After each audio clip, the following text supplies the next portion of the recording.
This we call our dynamic hip flexor stretch in a couch stretch position. So you're basically just going to elevate your back leg on a couch, on a chair, a bench, something that's elevated, but that is pain-free at the front of the knee. So if it starts to get painful, lower the surface, okay? So essentially what you're going to do is you're going to be in this couch stretch position where your shoelace is on whatever is elevated, your front leg is in front of you, so you don't want it to be crooked out, okay? So think about this angle being 90 degrees, right? So my foot is underneath my knees is directly in front of my hip.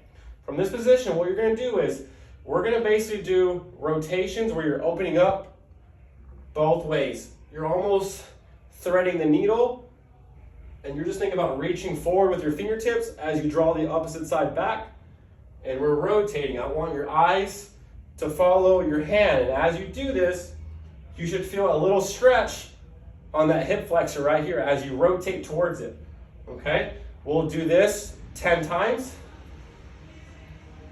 After 10 times, I want you to grab the opposite side. So if my left leg is up, I want you to reach with your right hand, and from this position, you're going to almost make a crescent, and I want you to side bend 10 times.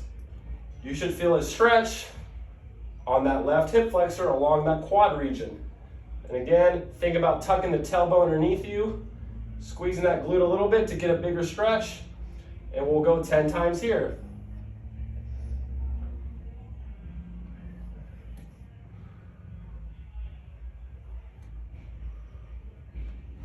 After you've done the rotations and the crescent side bending to the lead leg, you can grab onto both sides.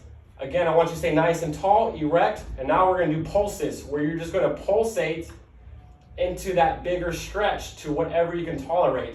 And we'll do about 10 to 15 pulses.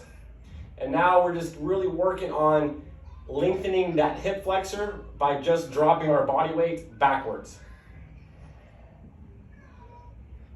And you're breathing the